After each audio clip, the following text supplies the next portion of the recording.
Electric field के बारे में कुछ कुछ बातें और बता दो। ओके ठीक है। तो कल मैंने लास्ट क्लास में हमने डिराइव किया था बेटा, कोई बता सकता है electric field due to a ring, एक रिंग की वजह से electric field on the axis derive किया था, फॉर्मूला भी आया था और हमने मैक्सिमम मिनिमम वैल्यूज निकालना भी सीखा था। तो कैन एनीवन टेल मी, जल्दी से रिकॉल करा सकते हैं कि electric field due to ring का क्या फॉर्मूला आया था और कैसे हमने उसको डिराइव किया था? कैन एनीवन रिकॉल में? जल्दी से 1 मिनट के अंदर बता दें। KQX upon R square plus X square का whole 3/2। Exactly, very good, whole 3/2। और इसकी मैक्सिमम वैल्यू कहाँ आई थी? मैक्सिमम मिनिमम वैल्यू बताया था क्या मैंने? यस सर, बताया था। कहाँ पे आया था बताइए? सर मैक्सिमम वैल्यू नेगेटिव पे आती है और पॉजिटिव वैल्यू उस पोजीशन बताइए जहां पे मैक्सिमम होगा। अगर आपने एक रिंग देखा तो रिंग का formula KQX upon x square. अब आप मैथ्स के स्टूडेंट है तो आपको बहुत सारी चीजें बाय डिफॉल्ट पता होंगी। अपॉन आर स्क्वायर की पावर 3/2, मतलब आपने एक्स क्या है, एक्सियल डिस्टेंस। बहुत ध्यान से देखिए। और हाँ, व्हेन एक्स इक्वल टू बेटा कितना? r upon √2। एग्जैक्टली। तो जब x की वैल्यू, अब ये आपको पता है मैक्सिमम मिनिमम निकालने का तरीका तो मैंने बता दिया था कैसे करते। एक बार डिफरेंशिएट करना है, 2 बार डिफरेंशिएट करना। I hope you know this method to find the maximum और मिनिमम वैल्यू ऑफ एनीथिंग। पता है क्या? ठीक है। तो उसी मैक्सिमम मिनिमम वैल्यू के मेथड से एक बार डिफरेंशिएट करके 2 बार डिफरेंशिएट करने वाला जो मेथड है, जब आप उसको प्रोसीड करेंगे और डिफरेंशिएट करेंगे, क्योंकि आप मैथ्स के स्टूडेंट हो, आपको डिफरेंशिएशन बहुत अच्छी आनी चाहिए और आती भी होगी, तो you will get that this is maximum. अच्छा, इसमें मैंने कुछ केसेस भी बनवाए थे बेटा, क्या कि अगर x की वैल्यू बहुत ज्यादा होगी तो क्या होगा, x की वैल्यू बहुत कम होगी तो क्या होगा, x की वैल्यू 0 मतलब सेंटर पे पहुंच जाएंगे तो क्या होगा। Do you remember that? याद है क्या आपका? सभी को याद है? Yes sir. एग्जैक्टली। तो अब ये था, आपने देखा था इस maximum at x is equal to r upon √2।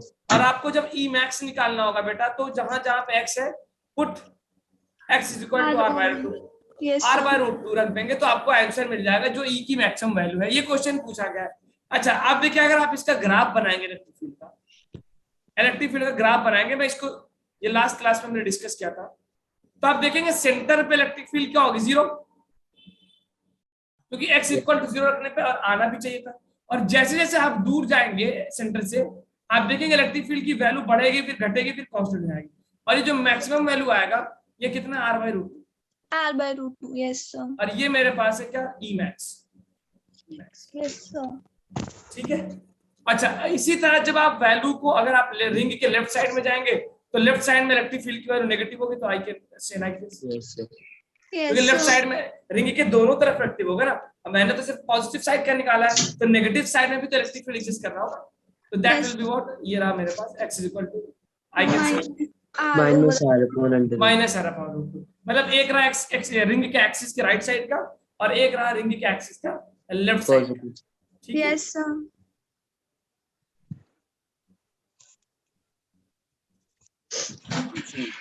और फिर हमने इसमें तो 3 कंडीशन बनाई थी, x इक्वल टू 0 का, फिर x मोर देन r का और x लेस देन r का। आई होप आपको एक तीनों कंडीशन याद होंगी। और इसमें क्या करते हैं, a b, याद है क्या बेटा? Sir yes sir. x is equal to 0। हाँ ओके, जो है वो उसको करिएगा। अगर x बहुत बड़ा होता है तो आप इसको सिंप्लीफाई करके लिख देते हैं। बहुत अच्छा लग रहा है, कुछ लोग इंटरेक्ट कर रहे हैं, ये x स्क्वायर के बराबर हो जाएगा, क्योंकि अगर आप एक बहुत बड़े नंबर में छोटा नंबर जोड़ेंगे तो छोटा नंबर इग्नोर हो जाएगा। इसी तरह अगर मैं x और इसमें जोड़ूंगा तो r स्क्वायर बहुत बड़ा है तो x इग्नोर हो जाएगा, आई will gate r। Yes sir. और x इक्वल टू 0 रखेंगे तो इलेक्ट्रिक फील्ड 0 हो जाएगा। इलेक्ट्रिक फील्ड 0 हो जाएगी। ठीक है, तो ये कुछ हमने लास्ट क्लास में डिस्कस किया था। फाइन। Yes sir. अब देखिए, एक बहुत इंपॉर्टेंट चीज जो पूछी जाती है वो होती है r electric field due to r।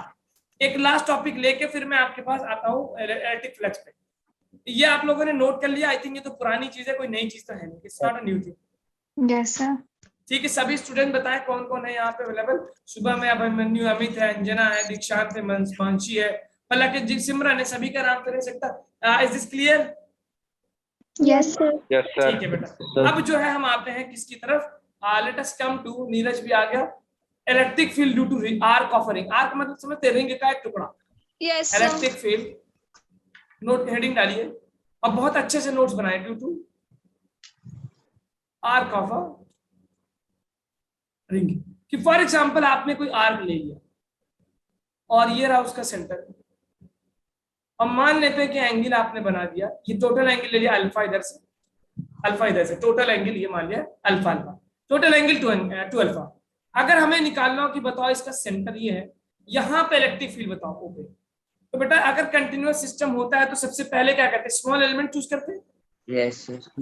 और उस स्मॉल एलिमेंट पे क्या लिखते हैं, डी क्यू, और डी क्यू की वजह से इलेक्ट्रिक फील्ड मेरी यहाँ पे आ जाएगी, Yes, sir. इसको मैं डी लिख सकता हूँ।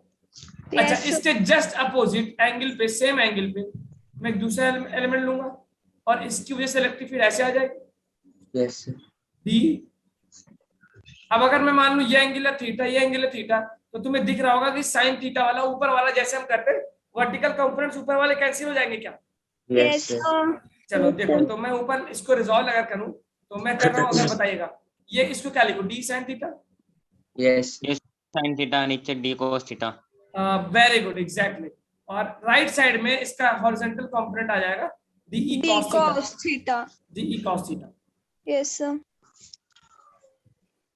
और इसी तरह इसका भी नीचे वाले का भी कंपोनेंट क्या आएगा, D cos theta, D cos theta. और नीचे हो गया क्या, D sine theta, D sin D theta. sin theta. तो sir, और डी साइन थीटा कैंसिल हो गया, एग्जैक्टली। Yes, तो sir. मुझे आर्क की वजह से जो इलेक्ट्रिक फील्ड मिलेगी क्या वो अलोंग द एक्सिस मिल रही है, Yes, 2D sir. equals Sir, 2D 2d cos cos theta, exactly. और टोटल निकालने के लिए इंटीग्रेट कर दूं क्या? Yes, sir. sir. ठीक है, बस बस, वेरी गुड। आपको मेथड सभी को पता चल गया है कि सर करना क्या होता है। अब मैं इंटीग्रेट करवा नहीं रहा हूं, I am not going to integrate this for you. तो हमें ये पता चल गया कि actually it will be something right side which is 2d cos theta.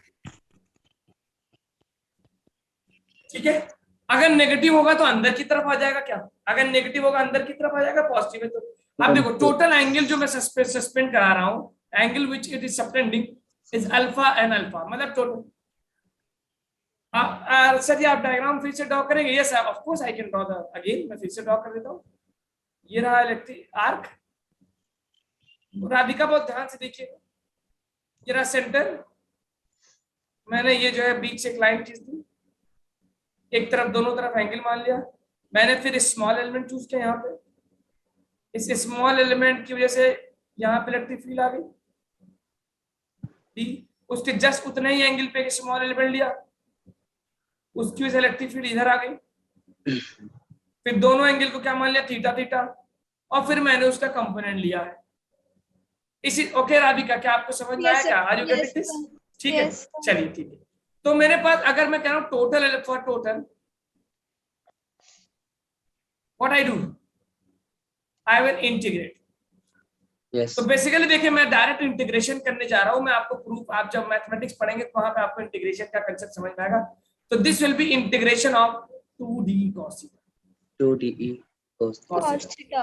तो अब देखिए मैं इसको इंटीग्रेट करके डायरेक्ट वैल्यू लिखने जा रहा हूं जो आपको याद होना चाहिए। ठीक है, आई एम जस्ट, आप एक दो स्टेप करेंगे बिकॉज हमारे पास टाइम थोड़ा कम है सिलेबस कंप्लीट कराने का। तो it will B 2k lambda by r into sine alpha.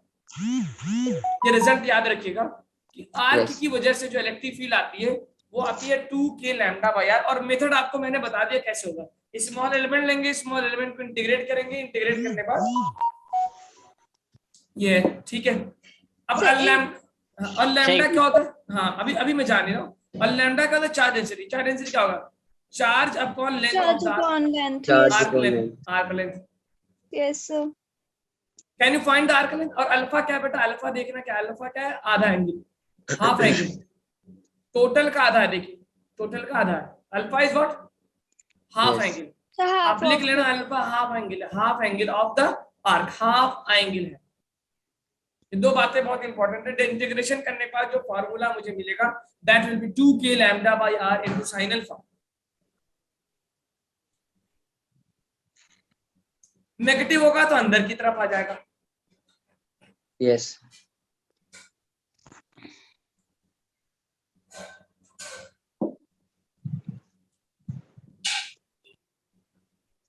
ठीक है, नोट कर लिया क्या आपने इसको? sir, सर बस sir, तो टू Yes, के sir. लैम्डा भैया याद रखिए, लैम्डा क्या होगा, arc charge upon arc length. और तीन तरह के डेंसिटी ना, linear charge density, surface charge density और वॉल्यूम चार्ज डेंसिटी। तो Yes, आर्क sir. लेंथ, तो लैम्डा क्या होता है, चार्ज बाय लेंथ, लेंथ आपका निकाल सकते हैं। तो क्या किसी आर्क का लेंथ निकाल सकते हैं? Yes, sir. चलिए निकालिए। जैसे फॉर एग्जांपल अगर हम बोल दें कि हमारे पास एक आर्क है which is having an angle of 120 degree, total 120 degree है, और टोटल 120 डिग्री है, तो आर्क लेंथ कितना होगा? L अगर हम equal मान लें टोटल है, हाँ, तो आर्क लेंथ क्या होगा? 120 upon 120 over. Yes, sir. into 2 pi r. Fine. yes sir. अच्छा ओके, अगर हम इसमें इसको हम मान लें, इस एंगल को 120 के बजाय 2 अल्फा मान लें, for example 2 alpha is equal to 120 degree, तो I can also write like 2 alpha upon 360 degree into 2 pi R. अगर मैं रेडियन की बात करूं बेटा, तो रेडियन 360 डिग्री में कितना रेडियन होता है इन रेडियन? अगर रेडियन की बात करूं तो हाँ ना ना, अरे 2 पाई होता है भाई, 2 पाई, अरे भाई 360 degree 360 2 pi into 2 pi r. यहाँ पे मैं किस में बात कर रहा हूँ? रेडियन में। अगर एंगल रेडियन में है तो 2 पाई रेडियन होता है, तो 2 पाई से 2 पाई कैंसिल, तो I will get what 2 alpha r, और अल्फा किसमें है? रेडियन में है। और अगर डिग्री में दिया तो आप ये कह सकते हैं, तो मुझे मिल गया आर्क लेंथ एल, तो लैम्बडा मुझे मिल जाएगा क्यू अपॉन एल, जिसको मैं लिख सकता हूँ q upon 2 alpha r. Alpha की वैल्यू क्या होगी इन टर्म्स ऑफ रेडियन? जल्दी याद रखिएगा इस बात को, अल्फा की वैल्यू होगी इन रेडियन, अल्फा रेडियन में रखेंगे। ठीक है बेटा? Yes, sir. अच्छा, और यहाँ पे जब मैं फॉर्मूला लगाऊंगा इलेक्ट्रिक फील्ड का, तो मुझे मिलेगा 2k लैम्डा, लैम्डा का charge density upon r into sine. Sine के साथ क्या रखूं? What is sine? alpha alpha की वैल्यू बताओ, 120 डिग्री या 60 डिग्री? So, 60 degree. याद रखिए, हाफ एंगल रखना होगा, 60 डिग्री रखना होगा। yes, sir. तो अगर मैं इस आर्क लेंथ के लिए बात करूं, तो मुझे मिल जाएगा 2k की जगह मैं क्या लिख सकता हूँ? 4/9, Yes, sir. yes और लैम्डा की जगह रख दिया मैंने 2q by, q upon l एक तो आर है पहले से, अल्फा, अल्फा की जगह क्या रख दो? q बाई 2, अल्फा की जगह कितना? Alpha 60. How much? 60 degree, 60 degree है ना, तो रेडियन में कितना होगा? π/3, 5/6 π/3 नहीं, 60 डिग्री 60 का π/3 होता है, 30 का π/6 होता है। yes q2 अल्फा मतलब π/3 into r, और मल्टीप्लाई कर दिया sin 60, sin 60 की वैल्यू कितनी होगी? √3/2 √3/2। अब जरा इसको सब मल्टीप्लाई करके मुझे आंसर बताओ तो, ये 3 ऊपर चला जाएगा क्या? This 3 will Yes. Go up, तो ऊपर आएगा 2 into 3 into √3q, नीचे आ गया 2 2 जा 4 2 जा 8 पाई, पाई स्क्वायर हो जाएगा, पाई से पाई जाएगा, पाई स्क्वायर हो जाएगा, yes sir. Yes, epsilon sir. Not, और r से r मल्टीप्लाई कर देंगे तो r स्क्वायर हो जाएगा। तो ऊपर मुझे मिल जाएगा 2 1 जा 2 4 जा, तो finally I am getting 3√3 upon 4 pi square epsilon not r square into q। So this is the electric field due to arc of 120 degree at its center। ठीक है, समझ में आया क्या बेटा? yes sir. अच्छा, अगर सेमी सर्कल बोल दे, सेमी सर्कल में कितना अल्फा होगा? सेमी सर्कल में 90 So, 90 डिग्री एग्जैक्टली। और अगर क्वार्टर सर्कल बोल दे, तो क्वार्टर सर्कल तो अल्फा कितना होगा? अगर क्वार्टर सर्कल, देखो सेमी सर्कल में कितना होगा? 90. हाँ बिल्कुल नीरज, रिपीट करता हूँ, देखो सेमी सर्कल में टोटल कितना होता है? 180 डिग्री, तो अल्फा कितना हो जाएगा? 90। Very good. और क्वार्टर सर्कल का मतलब क्या हुआ? 1/4 मतलब टोटल 90 डिग्री, तो अल्फा कितना हो जाएगा? 45 डिग्री।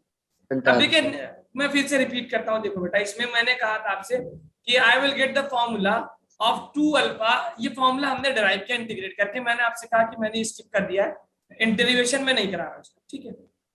ये वाला फॉर्मूला है 2k lambda by r into sin alpha. Okay, अब मैंने कहा अगर मान लो एक आर्क दे दे जिसमें एंगल 120 डिग्री है, तो इसका क्या होगा? तो सबसे पहले आपने निकाला कि आर्क लेंथ जो होता है वो होता है total angle upon 360 degree into 2 पाई r। यस नीरज, आपको ये तो समझ में आ रहा है बेटा कि ये, हाँ ऊपर वाला। अब ये आपको समझ में आ रहा है, lambda is equal to q upon 12 r।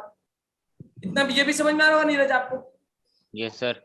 अब देखिए यहाँ पे अगर मैं लिखूं तो मुझे पता है 2k lambda by r into sin 60, 60 degree रखना है, तो k की जगह मैंने रख दिया 4/0 और r एक पहले से था। आप देखें लेजर लाइट में शो कर रहा है यहाँ पे। अब लैम्डा की जगह मैंने क्या किया है? लैम्डा की जगह ये रहा लैम्डा, लैम्डा की जगह मैंने रखा है ये है लैम्डा मेरा, ये पूरा लैम्डा है।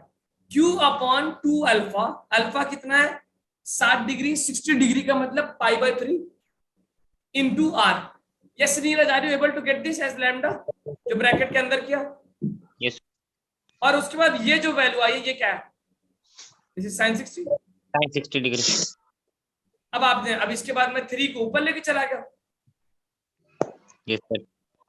2 अल्फा आर कैसे आया? 2 अल्फा आर कैसे आया? कौन पूछा? राधिका। 2 अल्फा आर कैसे आया? अभी आपको मैंने प्रूफ तो किया है। सर ऐसे भी कर सकते हैं, theta is equal to L. हाँ बिल्कुल, theta is equal to L by r भी कर सकते हैं, बिल्कुल सही। जो फॉर्मूला होता है ना theta is equal to L by r से, Length वहां से upon भी कर R. सकते हैं। लेंथ अपॉन आर, तो मुझे लेंथ मिल जाएगा थीटा आर, और थीटा किस में रखना होता है? रेडियन में। तो वहां से डायरेक्टली लिखेंगे तो 2 अल्फा आर यहाँ से भी आ जाएगा। इससे बिल्कुल सही कहा आपने, आप इससे भी करेंगे तो यहाँ से भी वही वाला फॉर्मूला आएगा। तो आई होप इलेक्ट्रिक फील्ड की वैल्यू आप अच्छे से कैलकुलेट कर पा रहे हैं। और डायरेक्शन किधर होगा? Direction will be along the axis, axis के अलोंग होगा। ये रहा आपके पास बाहर का। अगर नेगेटिव होगा तो अंदर की तरफ, पॉजिटिव है तो बाहर की तरफ, नेगेटिव होगा तो अंदर की तरफ। चलिए नोट कर लिएगा इसको। Yes sir. Yes. चलो अब ये रहा आपके स्क्रीन पर एम्स 2016 का प्रॉब्लम। जरा इसको सॉल्व करिए, फिर मैं कुछ जेई के क्वेश्चन देता हूँ। Tell me the answer.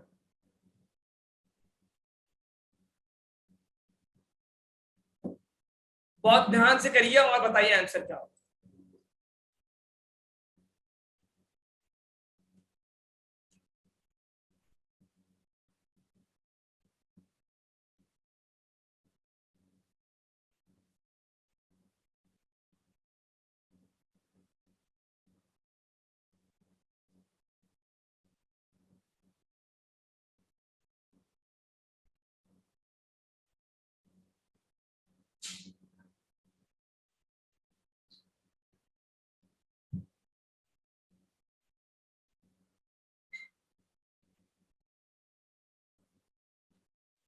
अब आप इसमें बहुत ध्यान से देखिए, कह रहा half ring of a radius. ये एक हाफ रिंग है जिसको एक्स वाई प्लेन में रख दिया गया। This ring is in basically X Y plane. X axis और वाई एक्सिस का जो प्लेन है उसमें रख दिया गया है। Now it is saying find out the electric field intensity at point O। इसके सेंटर पे बताना है आपको। और ये पॉजिटिव चार्ज मानेंगे, लीनियर चार्ज डेंसिटी लैम्डा, तो आप इसको पॉजिटिव मानेंगे। तो सी ऑप्शन। सी ऑप्शन, अच्छा ओके। कमेंट बॉक्स में अपना अपना आंसर कमेंट करें। मैंने आपको इलेक्ट्रिक फील्ड का फॉर्मूला लिखवाया, इसमें अल्फा कितना होगा? What is alpha? 90 degree. 90 degree, exactly, very good. क्योंकि टोटल एंगल कितना होगा? 2 अल्फा, और 2 अल्फा कितना? 180 डिग्री। और आई कैन से पाई, तो अल्फा कितना होगा? 90 डिग्री। रेडियन में करेंगे तो pi by 2। Okay Neeraj, okay Neeraj का ऑप्शन ए आ रहा है, शुभम का सी आ रहा है, और कौन है? अविनाश का ए आ रहा है। बस 3 ही लोग आंसर दोगे क्या? सर 1 मिनट सोल्व कर रहे हैं अभी। हाँ सॉल्व करिए, सॉल्व करिए। ओके अंजना का भी आ गया, वेरी गुड। राधिका का भी आंसर आ रहा है। चलिए जल्दी पार्टिसिपेट करो यार, सोचो किधर जाएगा इलेक्ट्रिक फील्ड और क्या डायरेक्शन होगा उसका। आई कैप का मतलब एक्स एक्सिस के अलॉन्ग, और जे कैप का मतलब वाई के अलॉन्ग, के कैप का मतलब जेड के अलॉन्ग, माइनस आई का मतलब एक्स एक्सिस के उल्टा। अरे वाह बहुत अच्छा, वेरी गुड। सभी लोग, बहुत से स्टूडेंट का बिल्कुल सही आंसर आ रहा है, तो बिल्कुल सही ऑप्शन है। देखते कौन सा ऑप्शन है। ए लोग, ज्यादातर लोग ए कह रहे हैं। तो इलेक्ट्रिक फील्ड बेटा इधर आएगा क्या? इस तरफ।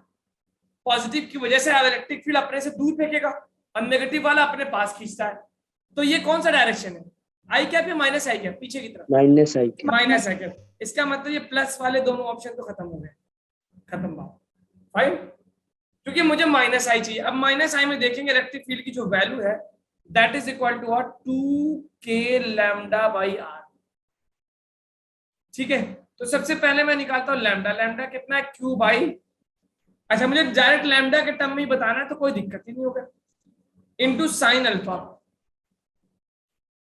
के की जगह मैंने नीचे रखा 4 5 7 0, लैम्डा नीचे रखा आर, और साइन अल्फा, अल्फा कितना हो गया 90 डिग्री, तो sine 90 degree is equal to 1, तो 2 से 2 cancel, very good, sine 90 upon 2 of pi epsilon naught. Yes हम भाई आ गया answer, yes sir. Very good. हाँ बताइए।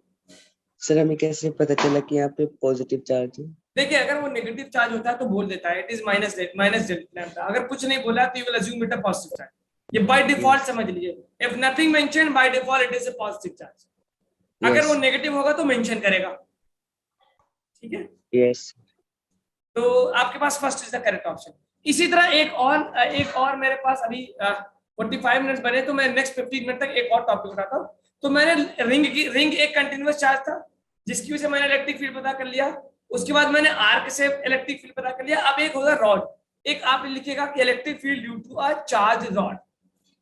अभी आपके पास जब गॉस लॉ पढ़ लेंगे तो आपको चार्ज स्फीयर की वजह से भी निकालना होगा, solid sphere, hollow sphere, charge sheet, इन सारी चीजों की वजह से आपको इलेक्ट्रिक फील्ड निकालना पड़ेगा। तो आप लिखिएगा ड्यू टू चार्ज रॉड, एक रॉड की वजह, और जेई मेंस में इसमें प्रॉब्लम भी पूछा हुआ है और आज वो प्रॉब्लम हम करके जाएंगे इंशाल्लाह। सभी लोग उस प्रॉब्लम को करना चाहेंगे जो चार्ज रॉड के ऊपर पूछा है 2019 में, ठीक है। बहुत ध्यान से देखिए, अब जो थ्योरी में पढ़ाने जा रहा हूं अगर आप इसको समझ लेंगे तो ही वो प्रॉब्लम कर पाएंगे। अगर जैसे आपने एम्स का प्रॉब्लम किया ना, जब उसने क्वेश्चन थ्योरी आपको समझ में, तो देखिए अगर मैं बेसिक बात करूं, एक रॉड लिया मैंने, इस रॉड के ऊपर लीनियर चार्ज डेंसिटी क्या हो जाएगा, lambda equal to q by L.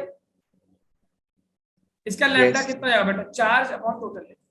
अब अगर कह रहा है कि इस रॉड की वजह से इस पर्टिकुलर पॉइंट पे यहां पे बताओ इलेक्ट्रिक फील्ड कितना होगा। फॉर एग्जांपल ये इसने बोल दिया यहाँ पॉइंट पी पे, और ये डिस्टेंस मान लेते हैं कितना है आर, आप समझे, यानी कि ये रॉड है, आप कैमरे पे जरा देखिए मेरी तरफ, और यहाँ पे एक पॉइंट ले लिया इसने। फॉर एग्जांपल ये रॉड है, बड़ा सा रॉड है, छोटा, यहाँ पे क्या इलेक्ट्रिक फील्ड बताओ। तो सबसे पहला काम क्या करेंगे, अगर कंटिन्यूअस चार्ज सिस्टम होता है तो सबसे पहला काम क्या करते हैं, स्मॉल एलिमेंट। स्मॉल एलिमेंट, तो आप स्मॉल एलिमेंट लेंगे, उस स्मॉल एलिमेंट से यहाँ पे इलेक्ट्रिक फील्ड निकालेंगे, यस फिर उसके जस्ट अपोजिट लेंगे, फिर निकालेंगे, और फिर आपको लॉजिक समझ में आ रहा होगा, cos theta sin theta. Very good very good, बस वही सब वही इंटीग्रेशन करेंगे। Exactly very good. तो आप देखिए सबसे पहले क्या करेंगे, what you are going to do basically, यहाँ पे एक स्मॉल एलिमेंट लिया, यस जिसको मैं लिख सकता हूँ dq, और इस dq की वैल्यू मैं लिख सकता हूँ लैम्डा dl, यस सर। और इसकी वजह से जो इलेक्ट्रिक फील्ड आएगी उसको मैं de मान लूं क्या, yes yes. which is equal to जो भी आप वैल्यू निकालेंगे k q अपॉन, इसको मैं ऐसा करता हूँ, लेट मी टेक, इसको मैं a मान लेता हूँ और ये मान लेता स्मॉल, और इसको मैं मान लेता हूँ k dq अपॉन r का स्क्वायर। इसके जस्ट अपोजिट मान लो ये एंगल अगर थीटा है तो नीचे क्या हो जाएगा थीटा, और यहाँ पे भी स्मॉल एलिमेंट ले लिया dq। यस अच्छा नीचे वाला एंगल को मैं माइनस थीटा मानूंगा ना, लेकिन मैंने मैग्नीट्यूड लिखा, ये भी हो जाएगा dq equal to lambda dl, और यहाँ से भी एक इलेक्ट्रिक फील्ड निकलेगी, यहाँ से भी एक इलेक्ट्रिक फील्ड निकलेगी जो कि जाएगी इधर, यस और दोनों तरफ एंगल क्या मान लिया, सिमेट्री की वजह से थीटा यस थीटा, तो फाइनली इधर मिल जाएगा 2d cos theta, 2d cos theta, और ऊपर वाले दोनों क्या होंगे, कैंसिल आउट होंगे, cancel out. sin theta d sin I hope आपको वेक्टर का ये कंसेप्ट और पैटर्न समझ में आ गया होगा, सर Yes, यस। sir. है ना, कई जगह, बिल्कुल ये कई जगह पे इस्तेमाल हो रहा है।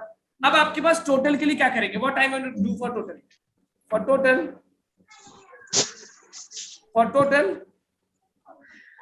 integrate करेंगे हम। इंटीग्रेशन अच्छा करेंगे। इंटीग्रेट कर देंगे,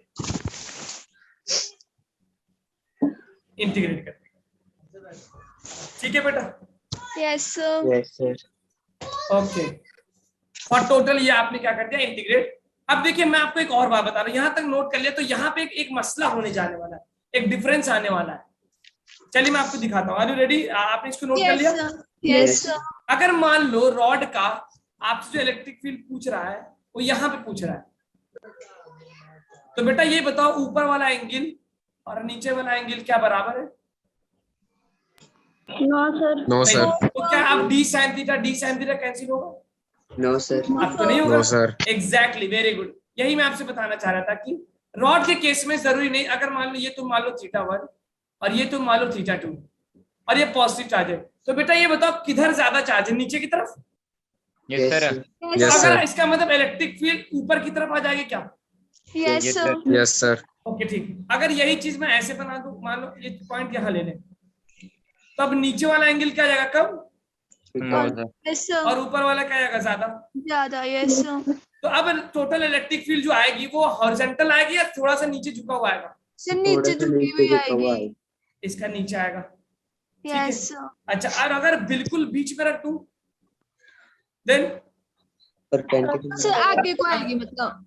हाँ, अगर मैं बिल्कुल बीच में रख दूं, फॉर एग्जांपल θ1 θ2 बराबर रखें, फॉर एग्जांपल यहाँ से रख दें θ1, तो तब तो d sin θ कैंसिल कर जाएंगे और मेरा जो इलेक्ट्रिक फील्ड आएगा वो ऐसे आ जाएगा, स्टेट जाएगी तब। स्ट्रेट। Very good. अब आप आई होप ये समझ जाओगे आप। Yes, sir. तो अगर इसका मतलब अगर इलेक्ट्रिक फील्ड ऐसे, तो इसका एक कंपोनेंट इधर आएगा जिसको मैं EX मान लूं, और एक कंपोनेंट इधर आएगा जिसको EY मान लूं। ये सर EY। और अगर एक इधर इलेक्ट्रिक फील्ड ऐसे, तो एक कंपोनेंट इधर आएगा जिसको EX मान लूं, और एक आ गया क्या नीचे जिसको मैं EY मान लूं।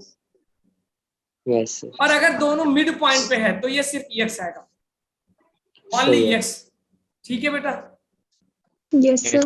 चलिए इसको नोट करिए। एक जनरल, अब देखो, अब बेसिकली मुझे पता तो है कि कैसे आता है, स्मॉल एलिमेंट लेंगे। देखिए, तो अगर आप मैथ्स के स्टूडेंट है, ट्राई करिएगा इसको सॉल्व करने का, इंटीग्रेशन करने का। नहीं हो पाएगा तो आप मुझे याद दिलाएगा, जैसे कि आप लोगों ने असाइनमेंट के लिए याद दिलाया था, मैं आपको इंटीग्रेट करके भी दिखाऊंगा।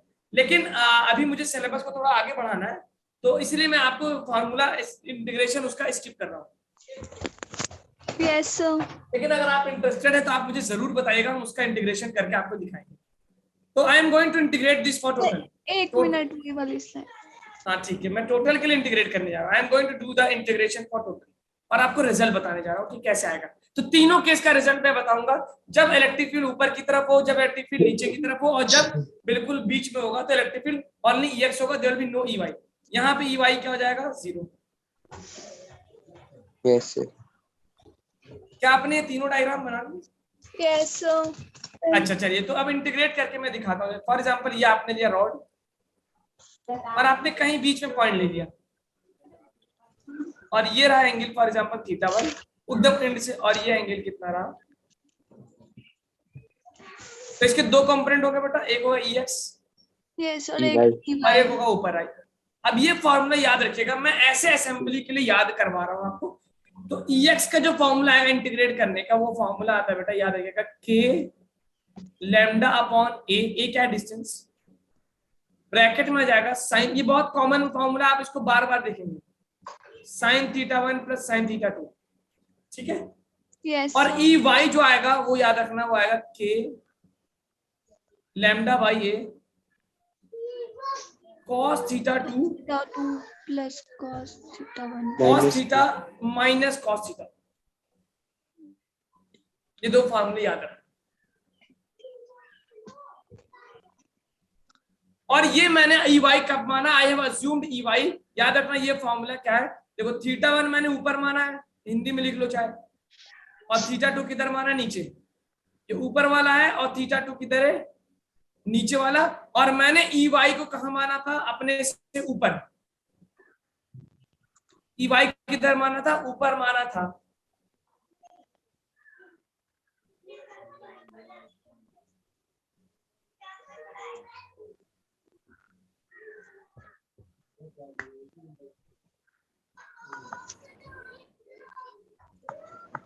Yes, sir. Have you noted down this? Yes, sir sir. Yes. Yes, sir. Yes sir. ठीक है। Yes. अब देखिए, इस फॉर्मूले को मैंने एक पीपीटी के फॉर्म में भी यहाँ पे स्लो कर रखा है, आप देख सकते हैं इसको यहाँ पे।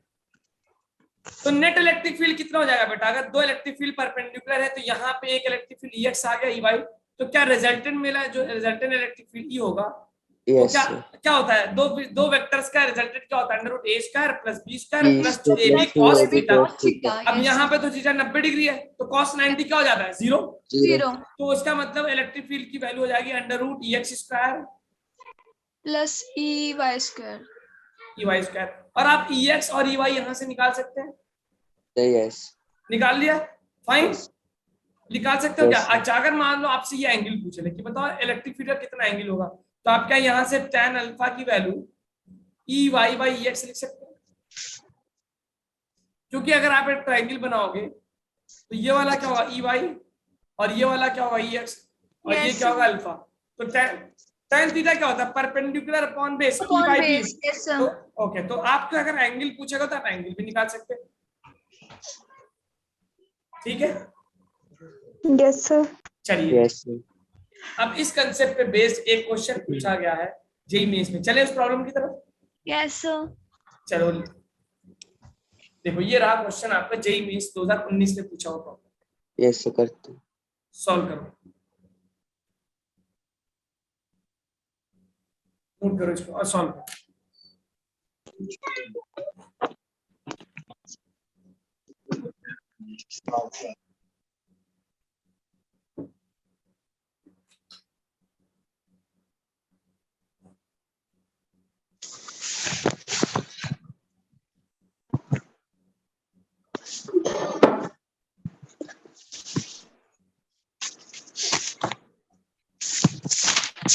परपेंडिकुलर बाइसेक्टर का मतलब आप लोग समझते हैं क्या?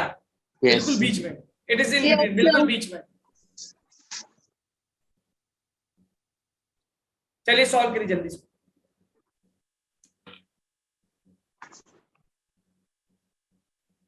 और हमने जो फॉर्मूला में लैम्डा लिया है, लैम्डा क्या होता है? क्यू बाई एल, उसका ध्यान रखिएगा। हमने फॉर्मूले में लैम्डा लिया, लैम्डा की वैल्यू होगी क्यू बाई एल। चलिए बहुत ध्यान से सॉल्व करिए, देखिए ई एक्स क्या होगा, ई वाई क्या होगा, सब कुछ निकालिए। थीटा वन, क्या इस प्रॉब्लम में थीटा वन थीटा टू बराबर होंगे क्या? Sir, yes. Yes, sir. इसका मतलब ई वाई क्या हो जाएगा? 0। 0. 0. चलो अब मैंने इतना हिंट दे दिया, बाकी आप खुद देखिए।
ओके, क्या क्या आंसर आ रहा है? 2 स्टूडेंट्स का आंसर आ रहा है, वेरी गुड। शुभम का और राधिका का, देखते हैं। सभी लोग पार्टिसिपेट करो बेटा, खुद ही मजा आने लगेगा आपको। जब मजा आएगा तो आप उसको जो है इंटरेस्ट के साथ करना शुरू करोगे। देखो ये जेईई मेंस का प्रॉब्लम है, एनालिसिस करो क्या आ रहा है electric field. Okay very good, मेरे पास कुछ ऑप्शंस आना शुरू हो गए, बहुत अच्छा। और देर का एक ही वैल्यू इसने दे रखी, तो आप बाद में एक ही वैल्यू भी रख दीजिएगा। Great great great. और लोग सॉल्व करो यार, मेरे पास 1 2 3 4 5 6 6 स्टूडेंट्स आर आंसरिंग एंड अल्हम्दुलिल्लाह they all are answering the same and correct. Simran का भी आंसर आ गया, वेरी गुड। हम पानी पिलाएं.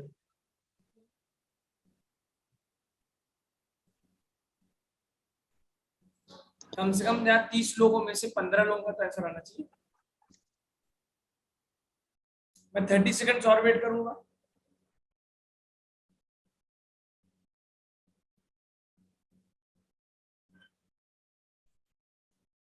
आकाश का ऑप्शन आ रहा है, ठीक है, जिसका जो ऑप्शन आएगा वही ऑप्शन दे। जरूरी नहीं कि आपका पड़ोसी सही हो, कभी कभी गलत हो जाता है, नकल के लिए भी अकल चाहिए होता है। सर तब तक आप फर्स्ट लाइन निकालेंगे जो आपने सबसे पहले करवाया था, मेरा थोड़ा सा रह गया उसमें लिखने को। अच्छा ठीक है, नहीं हो गया, बस अब मैं आ रहा हूँ।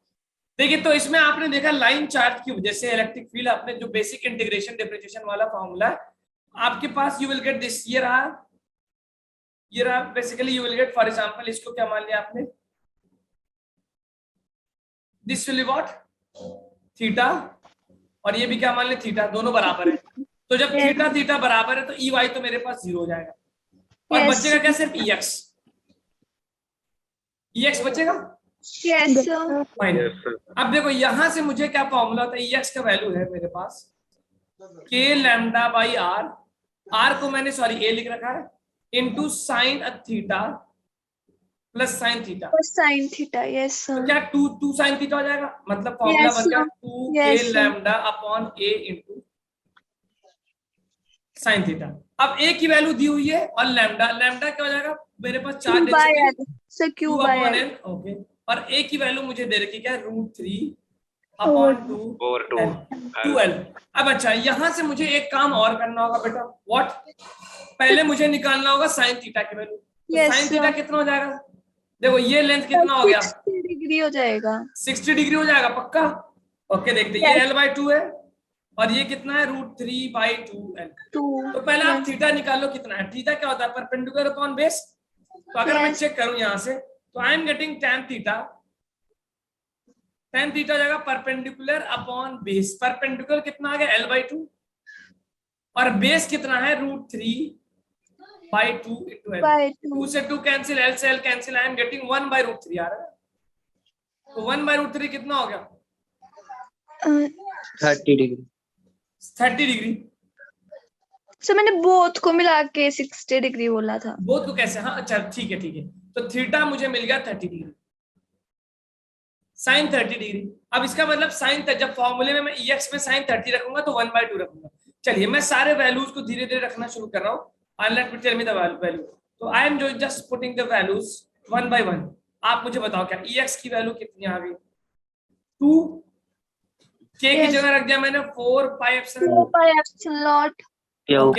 नीचे आ गया Q पाई L, और फिर A की जगह क्या रख दिया मैंने √3 और ऊपर 2L, और इनटू साइन थीटा की वैल्यू 1/2। Yes sir. रख दिया सारी वैल्यू एक एक करके। Yes, अब जरा कैंसिल करना शुरू करो, 2 से 2 कैंसिल। सर ये ऑप्शन है। अब आप देखोगे तो ये आ गया आंसर, व्हाट एल्स, 2 1 जा 2 2 जा, तो ऊपर आ गया Q, नीचे आ गया 2√3 पाई एप्सिलॉन नॉट, और L को L से मल्टीप्लाई किया, L स्क्वायर आ गया। ये आ गया इलेक्ट्रिक फील्ड की value at the centre, sorry at the mid point, at a distance. तो कौन सा ऑप्शन आ गया, फर्स्ट ऑप्शन। हाँ जी, तो आप लोगों ने जेईई मेंस का प्रॉब्लम कर लिया, मजा आया। यस ठीक है, बेसिक पे बेस था, अभी मैं और प्रॉब्लम कराता हूँ, लेकिन अब मैं शुरू करता हूँ। एक केस और बता दे बेटा, कभी कभी पूछता रहे इनफाइनाइटली लॉन्ग वायर या वेरी बिग वायर, ठीक है चले आगे क्या, यस सर। सभी ने सोल्यूशन नोट कर। अगर मैं कहता हूँ कि इनफाइनाइटली लॉन्ग वायर है, तो जो थीटा की वैल्यू बहुत ज्यादा हो जाएगी। अगर आप वायर का लेंथ बढ़ाते रहोगे तो एंगल ऊपर जाता रहेगा, ऐसे ऊपर जाता रहेगा। पहले ये बताइए, मैं इस स्लाइड को चेंज करूंगी नहीं, नोट कर लिया सभी लोगों ने।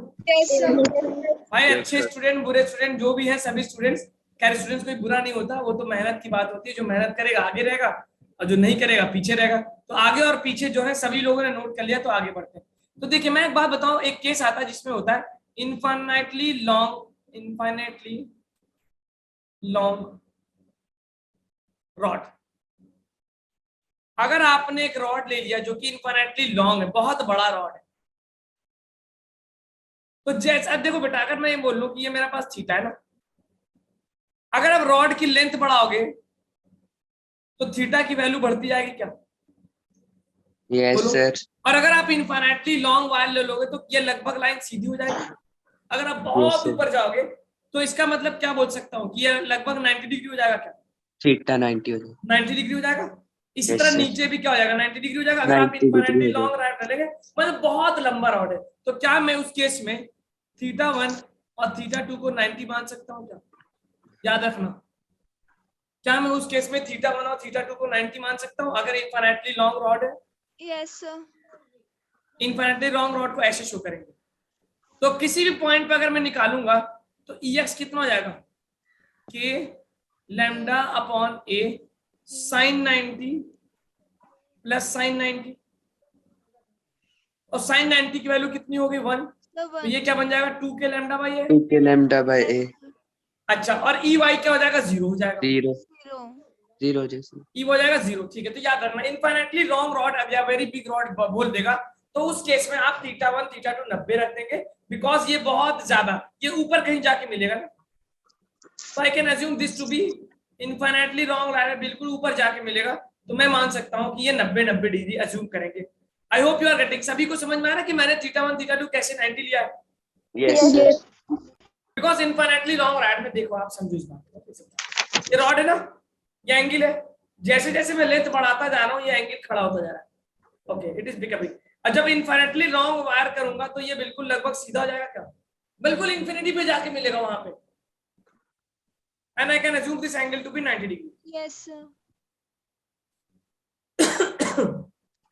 तो ये इनफाइनाइटली लॉन्ग रॉड की वजह से आप समझिए। अच्छा, यही कि same concept of magnetic field में भी देखेंगे जब आपको मैं मैग्नेटिज्म पढ़ाऊंगा, okay Yes sir.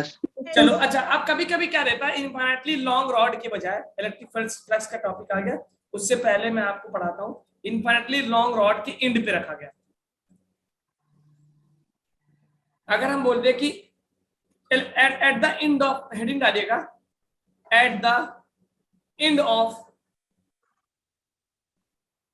Infinitely long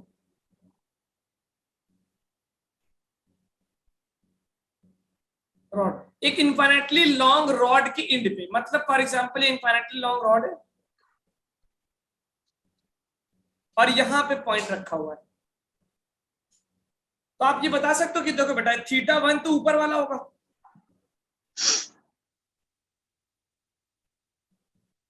θ1 क्या हो गया 90,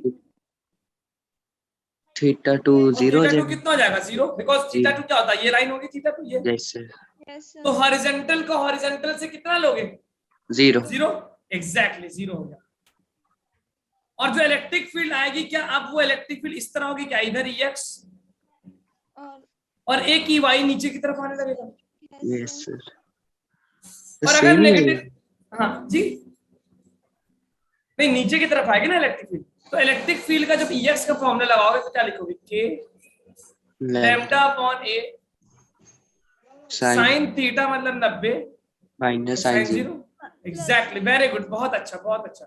और EY की जब तुम वैल्यू निकालोगे तो क्या रखोगे, K lambda upon A yes sir. sin 9 cos cos 0 9 cross 0 minus cos 9 cos 90 90 cos 90, yes sir.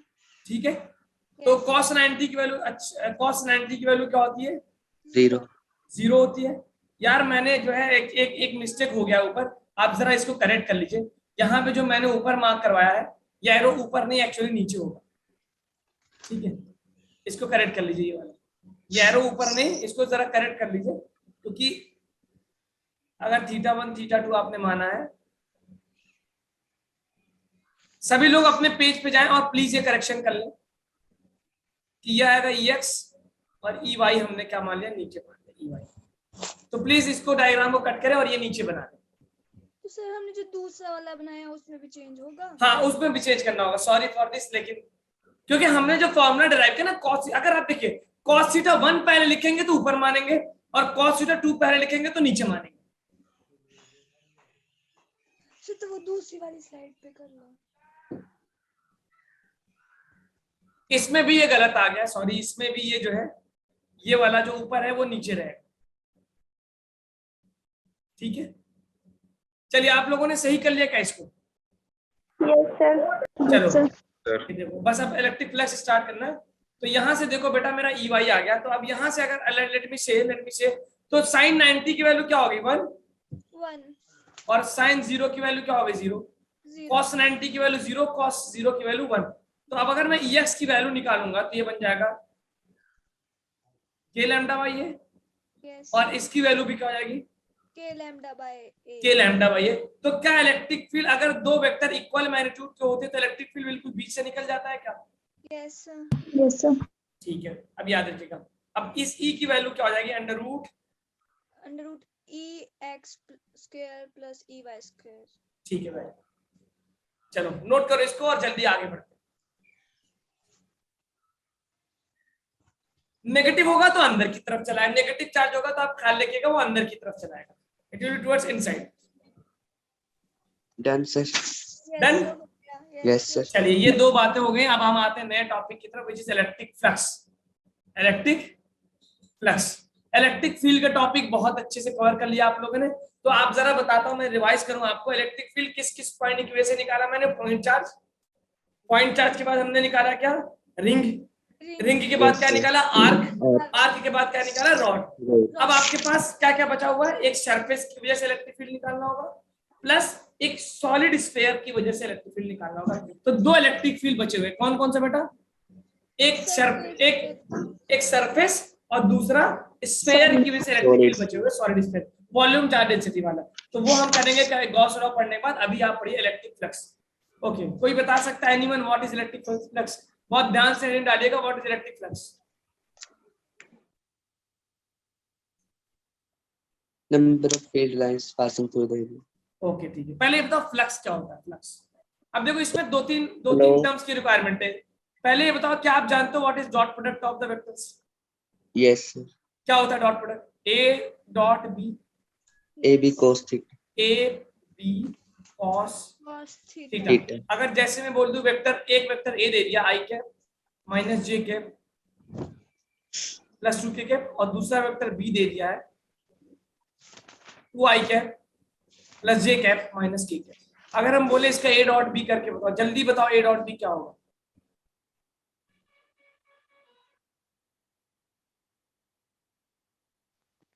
A B cos theta.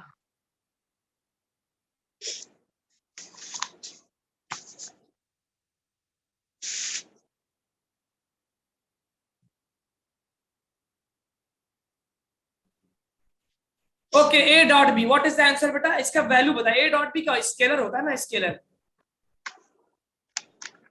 A B cos theta, तो आप अरे भाई वो तो तब लगाते हैं जब आपको एंगल दिया हो। जब आई कैप जे कैप के कैप के फॉर्म में दिया तो वेक्टर का डॉट प्रोडक्ट कैसे करते हैं? जल्दी बताओ यार। आई को आई से करते हैं, जे को जे से करते हैं, और के से करते हैं। तो आप लोग का असाइनमेंट आज से क्या है? अगर आप देखो असाइनमेंट नहीं करके आओगे तो फिर मेरे को मजा नहीं आएगा पढ़ाने में, और फिर आप जो है पहले मैं बोर होऊंगा, फिर आप बोर हो जाओगे, और नुकसान दो आपका होगा, मेरा कम होगा, आपका ज्यादा होगा। तो आपको जो है वेक्टर प्रोडक्ट पढ़ के आना है। दो तरह के वेक्टर प्रोडक्ट होते हैं ना, एक कौन सा होता है? डॉट प्रोडक्ट, और एक वेक्टर, और दूसरा क्रॉस प्रोडक्ट। राधिका कौन है? आपकी आवाज बहुत स्लो आने लगी है, सुनाई नहीं दे रहा। दूसरा क्या है? Cross product. तो कितने लोग ऐसे हैं जो तैयार हैं अगली क्लास में इसको पढ़ के आने के लिए? प्लीज रेज योर हैंड, जल्दी मुझे बताएं। नहीं, सभी लोग हाथ उठाएं कि सर नहीं, मैं वादा करता हूं सर मैं इसको पढ़ के आऊंगा। मैं और ज्यादा नहीं, सिर्फ 1 घंटा मांग रहा हूं मैं आपसे, 1 घंटा, सिर्फ 1 घंटा, 1 घंटे से कम। I want less than 1 hour. Please सभी लोग वादा करो मुझसे कि मैं सर वेक्टर प्रोडक्ट कल पढ़ के आऊंगा। सर आपको इलेक्ट्रिक फ्लक्स का आंसर भेजा है। हाँ मैंने देख लिया। Simran, electric flux define as number of field lines. Exactly, very good, बहुत अच्छा, सही जवाब दिया आपने। लेकिन मैं आपसे इसका मतलब भी पूछूंगा। चलिए वेरी गुड। अभी तक मुझे 17-15 स्टूडेंट ने वादा किया कि कल वो पढ़ के आएंगे। जाहिर सी बात है सभी लोग तो पढ़ के आएंगे नहीं, और जो नहीं पढ़ के आएंगे वो वादा भी नहीं कर रहे। कुछ लोग ऐसे होंगे जो क्लास ज्वाइन करके घूम रहे होंगे कहीं पे, ठीक है। तो अगर 60% स्टूडेंट्स रेडी है तो I am very happy to see that. तो अगली क्लास में पता है मैं क्या करूंगा? जब मैं आऊंगा तो पहले मैं 5 क्वेश्चन आपसे पूछूंगा इलेक्ट्रिक डॉट प्रोडक्ट और क्रॉस प्रोडक्ट, याद है? अगर आपको नहीं, वो मैं चेक कर लूंगा, वो मुझे पता चल जाएगा। मैं सीधे स्क्रीन पे क्वेश्चन दिखाऊंगा और आपसे पूछूंगा इसका आंसर बताओ, तो वहां से मुझे पता चल जाएगा आप पढ़ के आए हो कि नहीं पढ़ पाए। 1 घंटा दीजिएगा बेटा, 1 घंटा। तो प्लीज आप अपना हाथ नीचे कर लें। Okay, thank you. अब ए डॉट बी में क्या करते हैं? हम आई को आई से मल्टीप्लाई करते हैं, जे को जे से, के को के से। तो आई में क्या? 1 into 2 प्लस जे में क्या है? -1 into 1 और प्लस के में क्या है बेटा? 2 into -1। Simple scalar product number आता है, तो 2 और यहाँ 1 1 प्लस माइनस -1 आ जाएगा क्या? -2। ठीक है, और यहाँ पे प्लस माइनस माइनस हो जाएगा। सो आई एम गेटिंग -1। एग्जैक्टली, तो -1 इसका आंसर, डॉट प्रोडक्ट का आंसर क्या होगा? -1 आंसर आएगा। सभी को समझ में आया क्या? Yes. सर। ठीक है, वेरी गुड। अच्छा, अगर मैं करूं दो वेक्टर परपेंडिकुलर है तो डॉट प्रोडक्ट क्या होगा? To Zero. वेक्टर जीरो होगा क्या? Yes, sir. अगर मान लो दो वेक्टर परपेंडिकुलर हो गए तो थीटा कितना हो गया? 90। Yes, sir. और cos 90 क्या होता है? 0. तो ये बात Zero. रखना कि dot product of two perpendicular vectors is zero. लिखिएगा इस बात को, dot product of two perpendicular vectors will be zero. मिसाल के तौर पे एक वेक्टर दे दिया आई कैप और दूसरा दे दिया 4j cap. So what will be the a dot b? तो 4j 0. तो आई को आई से करोगे कुछ है ही नहीं तो it will be zero.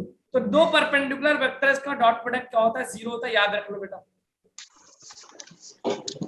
Note कर लिया? तो पहला इंपॉर्टेंट कंसेप्ट जो इस टॉपिक में मिलने वाला है मुझे वो क्या? Dot product. दूसरा इंपॉर्टेंट कंसेप्ट है एरिया वेक्टर। आगे चले। Yes, sir. तो second important point which we know that area vector. अब कितने लोग हैं जो एरिया वेक्टर के बारे में जानते हैं?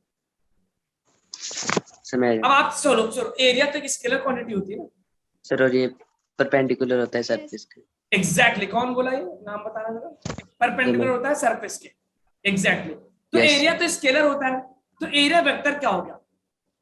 इसका मतलब area vector, what is area vector? देखिए, एरिया एक अलग चीज है, एरिया वेक्टर एक अलग चीज है। मेरी बात समझिएगा। फॉर एग्जाम्पल अगर हम आपसे पूछें कि ये एक स्क्वायर है जिसका साइड है 1 मीटर, तो व्हाट इज एरिया? 1 हो जाएगा। 1. Yes, sir. 1 स्क्वायर, ठीक है। अच्छा, इस स्क्वायर को मैं मान लेता हूं ऐसे रखा हूं एक्स वाई प्लेन में। ये एक्स एक्सिस और ये वाई एक्सिस और ये जेड एक्सिस। ये कौन सा प्लेन है बेटा? एक्स जेड प्लेन है क्या? Yes, X, Y, Z. XZ plane. सभी लोग को समझ? एक्स जेड प्लेन का मतलब एक्स और जेड एक्सिस में वो लाई कर रहा है। Yes, sir. अच्छा, इसी एरिया को, इसी स्क्वायर को अगर मैं ऐसे रख दूं, बहुत ध्यान से बताइएगा आंसर। ऐसे रख दिया मैंने, तो सर ये YZ Y. अब कौन सा YZ. प्लेन हो गया? Y Z. YZ Y Z plane. अगर मैं पूछूं इस स्क्वायर, इसका एरिया बताओ क्या होगा? अभी एरिया 1:1 1 नहीं हो जाएगा। yes 1 आएगा। लेकिन क्या दोनों एरिया का डायरेक्शन सेम है? no मतलब No. ओरिएंटेशन। ओरिएंटेशन का मतलब कैसे रखा गया? change है देखिए, एरिया तो एक स्केलर है। yes एरिया का स्केलर, एरिया क्या है? स्केलर। लेकिन ओरिएंटेशन बताने के लिए बेटा, ओरिएंटेशन मतलब बताने के लिए हम अपनी तरफ से एक वेक्टर इमेजिन करते हैं। मेरी बात गौर से सुनिएगा। ये 3 लाइन या जो मैं बोलने जा रहा हूं, ये आप समझ लीजिए 12th क्लास का बहुत इंपॉर्टेंट पॉइंट है, क्योंकि आपसे बहुत लोग मार्केट में मिलेंगे, पूछेंगे ये बताओ एरिया तो एक स्केलर है तो एरिया वेक्टर क्या हो गया? एरिया तो स्केलर होता है ना भाई। yes the Yes, Anjana sir. का आंसर आ रहा है the vector of a plane surface whose main. Exactly, very good. क्या अंजना आपने जो कहीं से कॉपी किया? क्योंकि इतनी अच्छी लैंग्वेज लिखी है कि मैं इंप्रेस हो गया। And direction is perpendicular to the plane of surface and, अरे बाप रे बाप, एकदम आपने तो बुक वाली लैंग्वेज लिख दी। क्या अंजना? सर चैप्टर करा दिए को स्कूल में शायद। तो दो अच्छी बात है, मतलब मैं लैंग्वेज पे हैरान हो रहा हूँ। The language is so decent, very good. अब देखिए, ओरिएंटेशन क्या होता है? पहले मेरा सवाल ये कि सर एरिया अगर स्केलर क्वांटिटी है तो एरिया वेक्टर का क्या मतलब है? हम कैसे बोल सकते हैं कि एरिया एक वेक्टर क्वांटिटी है? नो सर, मैम ने लर्न करवाया। लर्न करने का मतलब होता है उसको समझना। तो आपको इस 7-8 क्लास के बच्चे तो है नहीं कि आप लाइन बाय लाइन याद करें, और कितना याद करेंगे? जेई मेंस निकालना है। ओके, डोंट मतलब अच्छी बात है, आपको लैंग्वेज इज वेरी फाइन। बस I am just asking you कि अगर मैं आप ये पूछना चाह रहा हूं कि सर एरिया एक स्केलर क्वांटिटी होती है जिसमें हम बोलते हैं व्हाट इज स्केलर? स्केलर का मतलब है नो डायरेक्शन। yes sir तो अगर एरिया स्केलर क्वांटिटी है तो ये एरिया वेक्टर क्या चीज होगी? कौन बताएगा भाई? एक स्केलर को वेक्टर कैसे बोल सकता हूं मैं? जब उसके बाद डायरेक्शन आ जाएगा। कैसे? अरे यार भाई, जैसे ही डायरेक्शन आएगा वो तो वेक्टर बन जाएगा, तो फिर वो स्केलर कहाँ रह गया? कितने लोग हैं जो मेरा ये सवाल समझ पा रहे? पहले सवाल समझना जरूरी है, जवाब तो मैं दे ही दूंगा। कि सर हमने पढ़ा 11th क्लास में, जब हम स्केलर वेक्टर पढ़ना शुरू किया बिल्कुल शुरू में, वहां पे एक बात पता है कि एक क्वांटिटी स्केलर होती है, एक क्वांटिटी वेक्टर होती है।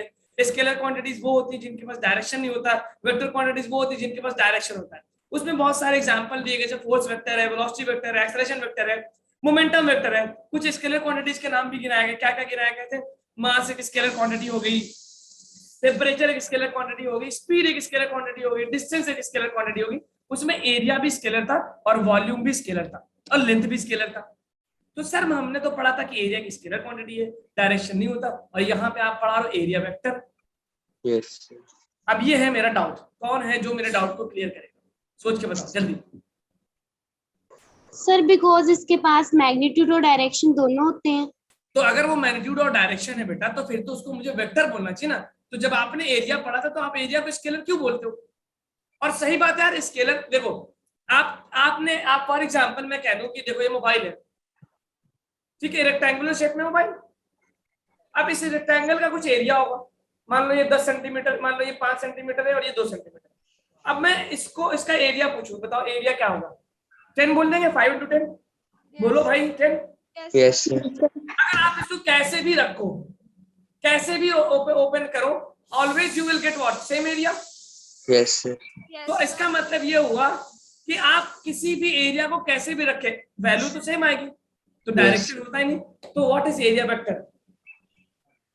ये डाउट है, डायमेंशनल होता है। ठीक है। अच्छा लगता है जब आप लोग जवाब देते हो, भले ही उल्टे सीधे जवाब होते हैं, मतलब सोच रहे हो। चलो को मैं आपको दे रहा हूँ थोड़ा सा, 7:02 हो रहे हैं, 7:04 तक हम डिस्कशन करेंगे इस पे, कि जल्दी बताइए। हाँ बोलो बोलो। सर पिछली बार हमारे डाउट रह गए थे, वो क्वेश्चन नहीं थे। ठीक है बेटा, वो हम बता देंगे, पहले आप मेरा डाउट क्लियर करो, पहले आप मेरा फिर मैं आपका। डाउट बताओ क्या है मेरा। अलग बात है कि मैं अपने डाउट का आंसर खुद जानता हूँ, लेकिन आप अपने डाउट का आंसर नहीं जानते। कितने लोग हैं जो मेरे डाउट को समझ पा रहे हैं, और कितने लोग हैं जो उस पर कुछ तो बोलो यार, गलत बोलो सही बोलो, what ever you want, something से कि सर कैसे ये वेक्टर बन गया। सिमरन आपने कुछ समझा था, मैम ने बताया होगा आपको, वो बता दीजिए क्या है, वॉट एवर, मतलब how it area became a vector when already it is a scalar. जब एक बार इसको घोषित कर दिया स्केलर, तो वेक्टर कैसे हो गया ये? The direction of area vector, बिल्कुल सही। देखिए तो अब एक बात समझिए, आप लोग बहुत हद तक सही बात कर रहे हैं कि सर हम एरिया एक वेक्टर अज्यूम करते हैं इसके पैरेलल, तो लेकिन आप देखिए कि दोनों एरिया का मैग्नीट्यूड सेम है, लेकिन ओरिएंटेशन अलग है। एक को रखा मैंने वाई जेड प्लेन में, एक को रखा एक्स जेड प्लेन में, इसी तरह मैं एक्स वाई प्लेन में भी रख सकता हूँ। तो हम क्या करते हैं, इसका ओरिएंटेशन बताने के लिए, ओरिएंटेशन का मतलब समझते क्या, कैसे रखा गया है। ओरिएंटेशन का मतलब क्या है, कैसे रखा गया है। तो हम क्या करते हैं, एक वेक्टर इमेजिन करते हैं इसके परपेंडिकुलर, एक वेक्टर इमेजिन करते हैं इसके परपेंडिकुलर, और इसी वेक्टर का नाम क्या देते हैं, एरिया। ओके, तो एरिया वेक्टर एक इमेजिनरी वेक्टर होता है which is used to show the orientation of a plane। आई बात समझ में? क्या और इसका डायरेक्शन क्या होता है, परपेंडिकुलर टू द प्लेन, और मैग्नीट्यूड क्या होता है, इक्वल टू द एरिया। तो आप लिखिएगा एरिया वेक्टर क्या हो गया। देखिए मैं पॉइंट्स में लिखूंगा क्या होता है एरिया वेक्टर, पॉइंट्स में रटवाना नहीं है बिल्कुल, बस पॉइंट्स में समझो। इसका क्या किस लिए यूज होता है, फॉर शोइंग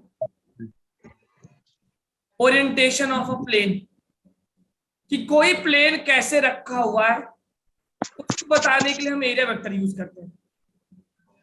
जैसे अगर मैं पूछूं कि एक्स जेड प्लेन का एरिया वेक्टर किधर होगा, तो वाई का लॉन्ग होगा क्या, वाई के अलोंग। तो एक्स जेड का एरिया वेक्टर क्या होगा, जे कैप। Yes sir. अच्छा अगर मैं पूछूं कि वाई जेड प्लेन में अगर रखा हुआ है, तो उसका एक्स का लॉन्ग, एक्स का मतलब आई कैप। और अगर हम बोल दे कि एक्स वाई प्लेन में, परपेंडिकुलर क्या था, ओरिएंटेशन मींस नहीं, ओरिएंटेशन का मतलब होता है कैसे रखा गया है। भाई देखो ये मोबाइल ऐसे भी रखा है, ये ऐसे भी रखा है, एक ऐसे भी, इसको ओरिएंटेशन बोलते हैं। पोजीशन तो ये होगा आगे पीछे जाना, कैसे रखा हुआ है किसी के रेस्पेक्ट में। और एक्स वाई अगर बात करेंगे तो एक्स वाई का परपेंडिकुलर क्या आएगा, जेड। एक्स है, ये वाई है, जेड है, तो एक्स के परपेंडिकुलर क्या आएगा, के कैप। तो इसको मैंने क्या लिख दिया, ठीक है। इसका मतलब एक्स जेड का यूनिट वेक्टर जे कैप, आई कैप और के कैप। दूसरा क्या है, इसका डायरेक्शन क्या होगा, direction is perpendicular to plane, plane या एरिया बोल सकते हैं, ठीक है। और तीसरी प्रॉपर्टी का मैग्नीट्यूड किसके बराबर होगा, magnitude equal to area. Yes sir. अब आप ऐसे याद करना, ना कि मैग्नीट्यूड जो होगा बराबर होगा एरिया एरिया ऑफ प्लेन। अब ये क्या तुम्हें पूरी जिंदगी याद रहेगा? 2 लाइन सर, एरिया वेक्टर क्या होता है? उसके ओरिएंटेशन को शो किया करता है। डायरेक्शन क्या होगा सर? परपेंडिकुलर होगा। मैग्नीट्यूड क्या होगा सर? उसके एरिया के बराबर, खत्म। बराबर होगा सर। और अब एक्स वाई वाई जेड तीन जो भी वेक्टर प्लेन बनाएंगे उसके परपेंडिकुलर वाली लाइन उसका एरिया वेक्टर बता देगी। Yes sir. ओके, नोट कर लिया इसको? Yes sir. अब ये जो मैंने डायग्राम बनाया X Y Y Z X Z, ये भी बना लिया आपने? सर रुको। यस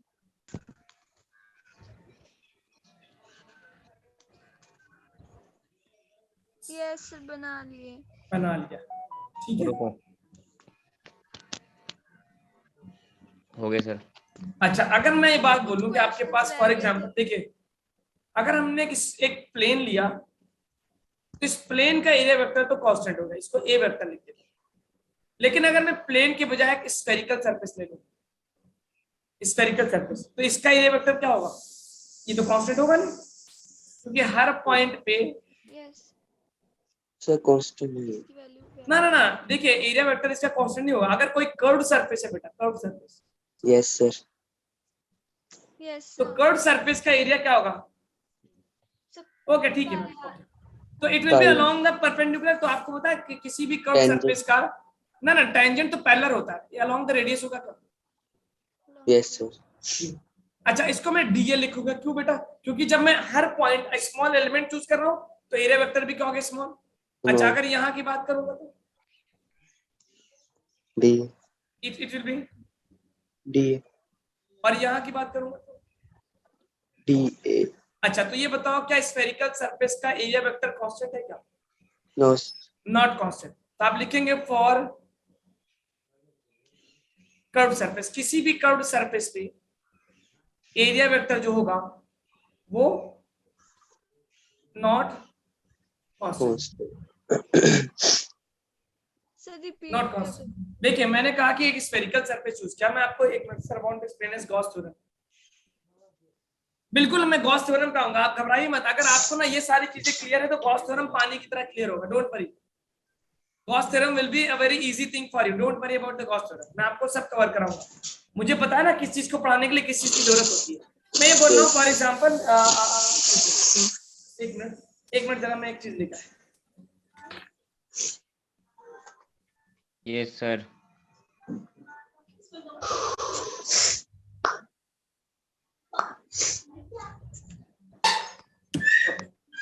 अब देखिए फॉर एग्जाम्पल मेरे पास ये पेपर वेट है और ये मोबाइल है। अब मोबाइल का एरिया, ये प्लेन सरफेस है, इसका परपेंडिकुलर ये आ गया क्या? Yes sir. एरिया वेक्टर होगा।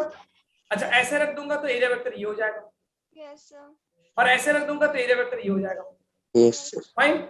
लेकिन अगर हम ये, तो इसका मतलब एरिया वेक्टर फिक्स है, ऊपर की तरफ ही होगा। आप कहीं भी जाओगे डायरेक्शन तो सेम ही है भाई, परपेंडिकुलर कहीं भी ड्रॉ करोगे आएगा तो ऊपर ही ना, yes sir. At any place. लेकिन अगर मैं इस स्फेरिकल कर्व्ड सरफेस की बात करूं, पेपर वेट को, तो अगर हम यहाँ की बात करें तो यहाँ का परपेंडिकुलर इधर आ गया। Yes sir. अगर यहाँ का बात करें तो ये, तो सेम नहीं होगा। और इधर की बात करूं तो ये। क्या हर पॉइंट पे परपेंडिकुलर सेम आ रहा है कि अलग आ रहा है? सर अलग आ रहा है। आप अलग आ रहा है सर। अलग आ रहा है। राधिका आपकी वॉइस बहुत स्लो आ रही है, प्लीज आप माइक दूर है व्हाटएवर। तो आप इसका मतलब क्या, इस कर्व्ड सरफेस का एरिया वेक्टर कांस्टेंट है कि नॉन कांस्टेंट है? Non constant. और इसकी बात Non करूं तो इस constant। प्लेन सरफेस का, तो कहीं पे भी Constant। परपेंडिकुलर ड्रॉ करो बेटा तो डायरेक्शन क्या है? कांस्टेंट। लेकिन इस पे मैं अलग अलग पॉइंट पे अलग अलग परपेंडिकुलर आ रहा है। दैट्स व्हाई एक कर्व्ड सरफेस का जो एरिया वेक्टर होगा वो कांस्टेंट नहीं होगा, लेकिन एक प्लेन सरफेस का एरिया वेक्टर क्या होगा? कांस्टेंट। मैंने यही बात लिखवाने की कोशिश की, not constant, because at every point perpendicular is not same। और इसका एरिया वेक्टर क्या हो गया? कांस्टेंट की नॉन कांस्टेंट बेटा, जल्दी बताओ। कांस्टेंट। अरे भाई, इसका तो हर जगह पे डायरेक्शन परपेंडिकुलर सेम ही आएगा ना, तो area vector is constant. Circle वाले का बोल रहे थे। फाइन, चलो अब ये दो चीजें बहुत इंपॉर्टेंट थी, आप जो है ये करके आएंगे। अब मैं आपको एक होमवर्क दे रहा हूँ, आप मुझे अगली क्लास में बताओगे कि कैसे पता करो। नोट कर लिया बेटा इसको? Yes sir. तो अब आपको मैं एक काम दे रहा हूँ, एक तो आपको पढ़ के आना है क्या डॉट प्रोडक्ट क्रॉस प्रोडक्ट, और दूसरा मैं कह रहा हूँ कि फॉर एग्जांपल अगर मैंने किसी भी कोऑर्डिनेटर का आपको मैंने कोऑर्डिनेट्स दे दिए, फॉर एग्जांपल ये दे दिया 1,2 3,4 5,6 -2,4, तो इस कोऑर्डिनेटर का एरिया वेक्टर कैसे निकलेगा? अगर आपको कॉर्नर्स दे दे तो कैसे निकलेगा? इसी तरह अगर एक ट्रायंगल दे दे, एक ट्रायंगल का कॉर्नर दे दो 1,2, डायगोनल ले लेंगे। आप मुझे बताओगे अगले क्लास में कैसे निकलेगा, बस simple. Yes sir. I just want the answer in the next class कि सर अगर आपको कोई टाइप, बिकॉज जेई मेंस में बल्कि जेई एडवांस में एक प्रॉब्लम पूछा हुआ है जिसमें ये चीज यूज करवाई है, तो अगर आप चाहते हैं उसको उस प्रॉब्लम को करना तो ये पढ़ के आना होगा कि फॉर एग्जांपल 1,2 दे दे -3,4 और ये दे दिया 5,6 फॉर एग्जांपल, तो इसका इस ट्रायंगल का एरिया वेक्टर कैसे निकालेंगे? नेक्स्ट क्लास में मुझे चाहिए कि सर अगर कोई कोऑर्डिनेटर के साइज दे दे तो कैसे एरिया वेक्टर निकालते हैं और कैसे हम निकालते हैं। ठीक है, चले आगे। सर अगली क्लास में यस सर। चलिए मेरे पास 3 मिनट बचे, जल्दी से मुझे फ्लक्स डिफाइन करना है। फ्लक्स, ठीक है। देखो इलेक्ट्रिक फ्लक्स क्या होता है बेटा, देखो हेडिंग डालो electric flux. Electric flux for example आपने चूज कर लिया ये एरिया, ओके। आप बहुत सारे लोग बता रहे हैं कि पहले मैं मैथमेटिकल डिफिनीशन बता दूं, उसके बाद मैं आपको एनालिटिकल डिफिनीशन भी बता दूंगा। ये एरिया, इसका एरिया वेक्टर ये होगा क्या बेटा? Yes sir. कांस्टेंट होगा एरिया वेक्टर? Yes sir. अच्छा, और हम मान लेते हैं कि ये रहा एक इलेक्ट्रिक फील्ड और दोनों के बीच का एंगल कितना मान लिया हमने? Theta. For example I have this electric field lines. तो हम जो अभी मेरे पास सिर्फ 2 मिनट बचा था, 2 मिनट में एक डिफिनेशन लिखवाता हूं। तो इलेक्ट्रिक फ्लक्स को डिफाइन करते हैं, मैथमेटिकली डिफाइन कर रहा हूं, इज द डॉट प्रोडक्ट। बाकी इसकी फीलिंग जो है अगली क्लास में लेके आएंगे, इसके डिटेल में नेक्स्ट क्लास से पढ़ेंगे। Is the dot product of area vector and electric field vector. Electric field means electric flux जो होता है वो डॉट प्रोडक्ट होता है एरिया वेक्टर का और इलेक्ट्रिक फील्ड वेक्टर का। तो अब इसका सिंबल होता है फाई को मैं लिख सकता हूं ई डॉट ए, जिसको आप वेक्टर में लिखोगे का ई ए cos थीटा। ये रहा इलेक्ट्रिक फील्ड का फ्लक्स का इंफॉर्मेशन। बाकी Yes, इसके बारे में इंफॉर्मेशन क्या लिखेंगे अगली क्लास में। एक बात और बता दे, थीटा क्या है बेटा? यहाँ पे थीटा एंगल किसका? Angle between area in electric field या area vector and electric field? Area vector and electric. Exactly, angle between area vector जो कि परपेंडिकुलर होगा एरिया के एंड इलेक्ट्रिक फील्ड। जैसे कि एग्जांपल के तौर पे अगर मैं तुमको बता दूं, ये रहा मेरे पास एरिया, ये है मेरे पास एरिया। बस मुझे आप दीजिए 1 मिनट और का टाइम। और ये रहा for example this is my ये इलेक्ट्रिक फील्ड है और यहां से एंगल बना रहा है ये 60 डिग्री। तो थीटा कितना लेंगे? 60 डिग्री और 30 डिग्री। बताओ, एंगल मुझे लेना है कहां पर? एरिया वेक्टर से। तो आप जो थीटा लेते हो वो एरिया से नहीं लोगे, पहले आप एरिया वेक्टर ड्रॉ करोगे और एरिया वेक्टर से कितना एंगल बनाएगा बेटा? 30। Very good. यहां से देखा तो ये रहा मेरे पास, ये कितना 30, तो 30 degree. So what you will choose theta, 60 और 30? एग्जैक्टली, मानसी ने बिल्कुल सही बोला कि सर 30 डिग्री होगा, 60 डिग्री नहीं होगा। चलिए इसको नोट करिए, मैं हम अगली क्लास में मिलते हैं जिसमें हम इलेक्ट्रिक फ्लक्स और गॉस लॉ को खत्म करेंगे। ओके। अच्छा, मैं एक बात आपको बता दूं, एक और आप सभी के लिए एक अनाउंसमेंट है कि मैं इस वीक जो है किसी पर्सनल काम की वजह से लीव पे जा रहा हूं, तो इस वीक में आपसे नहीं मिल पाऊंगा। ओके, नेक्स्ट वीक मिलते हैं इंशाल्लाह, मंडे या ट्यूसडे को जब भी क्लास होगी। Yes sir, thank you sir. Bye sir. तो आप लोग तो खुश हो गए कि मजा आ गई सर, अब तो क्लास नहीं होगी, ये है ना? नो सर, ऐसी बात नहीं। ठीक है। क्लास लगाने में मजा आता है। अच्छा, ओके, थैंक यू। चलिए मिलते हैं अगली क्लास में, नेक्स्ट टीचर वेट कर रहे होंगे। तो Good evening, okay, sir. Thank you Avinash. Avinash कह रहे हैं Good happy evening, journey, sir. sir. Good evening. Sir, okay, हमको- मिलते हैं नेक्स्ट। जी बताइए। आशु सर पढ़ाएंगे। सॉरी, सर आशु सर, सर हमको लगाएंगे आशु हमारी क्लास। शादी तो नहीं आपकी? नहीं नहीं नहीं, शादी नहीं। क्या बोल रहे हैं आप, आशु सर? आशु सर पढ़ाएंगे हमको। नहीं, अभी तो मुझे नहीं पता कि इस वीक क्या होगा। मैं बस अपने बारे में बता रहा था, एक इन्फॉर्मेशन दे रहा था आपको कि इस वीक मैं कहीं सर, पर्सनल वो भी बाहर के कहीं काम से। नहीं, वो आ गए, कल वो आ गए। Yes sir. तो वो आ गया, मैं जा रहा हूँ। आप टेंशन ना लीजिए, आपके लिए कोई ना कोई रहेगा। Yes sir. ठीक है, चलिए मिलते हैं अगली क्लास में। Till then, good evening all of you.